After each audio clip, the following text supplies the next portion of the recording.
สบายดีทุกคนวันนี้เรามาเห็นเมนูอย่างเนาะพี่นาอยากกินอย่างจะกินกุ้งแซ่น้ำปลาทุกอย่างนี่วันนี้จะมาเห็ดกุ้งแซ่น้ำปลาพี่นาแขกมาเยือนเร็วมาเยี่ยมแค่มาเยี่ยมที่อันนี้ก็จะเป็นนั้นห้องไม้เนาะที่ว่าเพิ่นกำลังซีเฮ็ดฮานเนาะทุกคนแต่ยังบ่ฮู้ว่าซีเฮ็ดฮานอย่างเทื่อสิเปิดในไว้นี้จะพูดขายจะเปิดเร็วๆนี้แต่ไม่รู้จะขายอะไรคิดเมนูช่วยด้วยก็คือสิเปิดร้านกุ้งข้าวเปียกธรรมดาแล้วกุ้งแข็งมาเปิดอยู่นี่มีแต่กระจกเปิดร้านข้าวเปียกเนาะเปิดสุดเลยขนมนี่แม่นานามีซอยนี่เราจะสั่งมีแต่อาหารทั้งนั้นเลยใครได้กายไปกายมาอย่าลืมมาแวะอุดหนุนเด้อถ้าที่มันเปิดเครื่องมาแวะอุดหนุนตัวใดมาแวะตูดแวะตูดเหรอมาเยี่ยมเยียนนะคะตัวนี้ไปซื้ออยู่อะไรจะไปด้วยนะซื้อเชนโก้ซื้อกระโดดตัวใหม่ๆอนามัยที่บอกสายสานฮะบอกโอ้ซื้อไหมหัวมันสิถอดอ่ะบวกแพงไปซื้อบวกหัวโลซื้อที่เสร็จที่สีอะไรโลเท่าไหร่บวกอันตัวนี้โล90,000อันใดโลเก่าโลเสร็จ90,000ซื้ออันเงินบาทเท่าไหร่วะเสร็จ90,000อันนั้น400 บาท300 บาทรวม300 กว่าบาท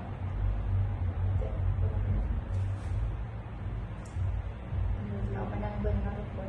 ได้สูตรเราเองนะคะเป็นผู้ชมที่ดี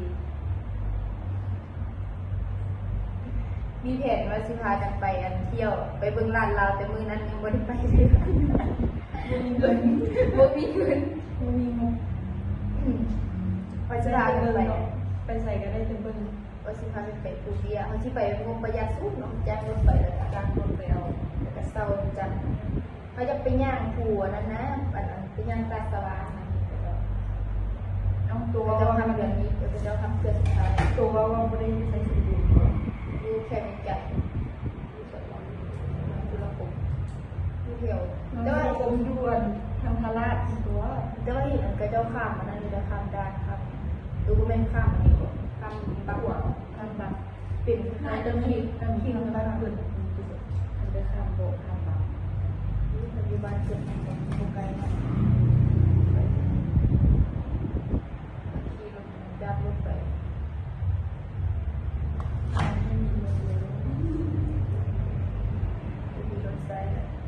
จ้างรถไปแล้ว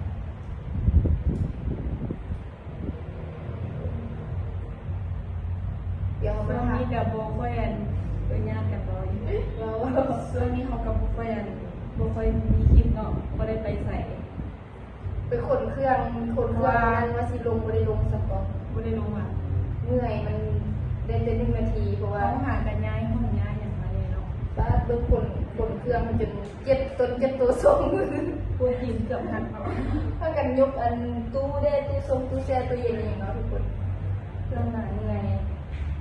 ปวดตัวที่สองเลยค่ะมันสิเศร้าไงอันนี้ว่าหลายซะบัดเดเงาอยู่บ้านอีกแห่งอันนี้ก็ย่านมีบนไว้อีกเลยย่านเต็มเลยเอาเครื่องขายมาเปิดงานน้อยๆแล้วกันทำพนักงานมีคนสวยเนาะทุกคนยุคแถวห้างอลิสาเลยทุกคนอันนี้จะยุคไฟแดงคำสวัสดิ์เลยห้างอลิสาจิออกไปไฟแดงนี่ก็เลี้ยวขวาขึ้นไปถึงเลี้ยวซ้ายทางนั้นสถานีรถไฟกรุงเทพคำสวัสดิ์ผู้เบาไทยอย่างผู้ใดอยากมาจากมาได้อยู่ใกล้ๆสถานีที่ตกมาเยอะๆที่ไปฮับดอกว่าแล้วก็โทรมาเลยผู้ให้ไปใส่เลยมันตูดแดงกันสมเป็นชื่อดับเองเดี๋ยวนี้ซ้ำไม่เป็นกันดับคือบอกคือมีสิบมาเห็นคลิปนี้เลยเป็นสวัสดีได้เดี๋ยวมาทาเบิ้งกันส่วนเราเห็นทุกคนอันนี้เรากำลังแกะเนาะคือจัดจานบ่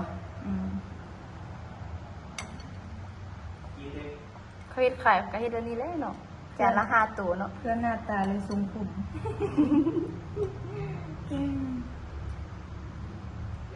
จัดไปจัดมาเก่าเขาปากคือเก่า คือเก่า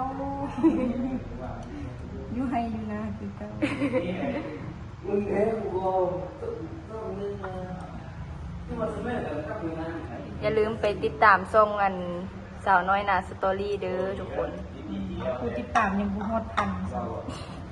บ่ได้ค่อยได้ลงคลิปเนาะ พักกันนะงามเท่งามว่า อย่ามา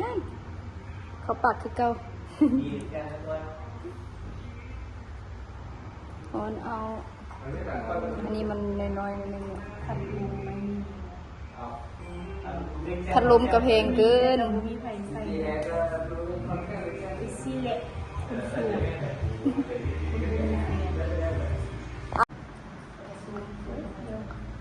เจียวมันสั่นบอกว่าใครเราควรกินเสีย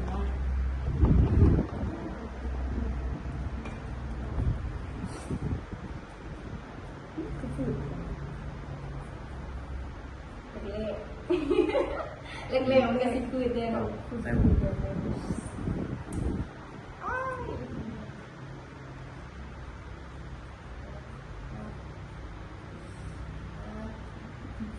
ชิมดูให้ชิมก่อน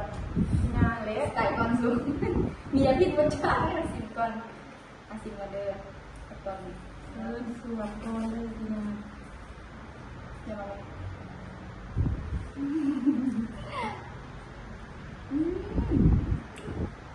เจียวพอลืมอย่างลืมเกี่ยวที่ตู้เย็นมี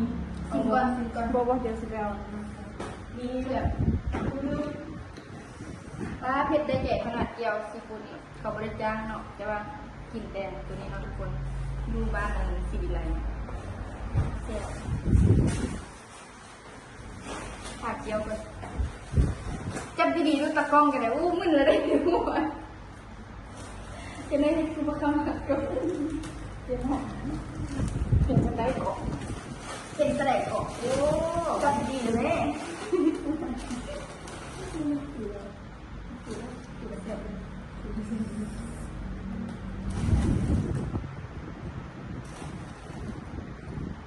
พวกมันมีซีกินของ5 ตัวเลย100 บาทมันแบบเช้าแบบจิ้มใส่หมูเลยเด้อมีปูตัวมีปูคือตรงนี้มันมากินแซ่บบ่แซ่บชิมอีกก่อน อยากกินเมื่อกี้นี่กินบ่ได้ใส่เกี๊ยวนะทุกคนขอบคุณมากครับ มีนาน้ำมันแห้งโอ้ย เกี๊ยวแบบถึงมือเกี๊ยวเนาะหยุดโอ้ตาก็อยากทุกคนจับจะฝากก้อนนะขายกินเยอะ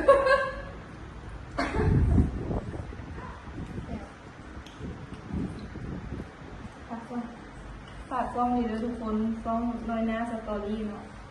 ฝากกดติดตามเลยกดติดตามให้ผมพอทันครับ นี่ก็บุมีอย่างไรบางคนจะมาวิ่ง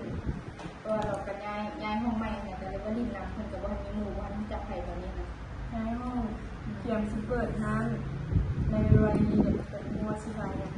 ได้สิขายในวันนี้ สำหรับคลิปนี้ฝากทุกคนกดไลค์กดแชร์กดติดตามไปเด้อ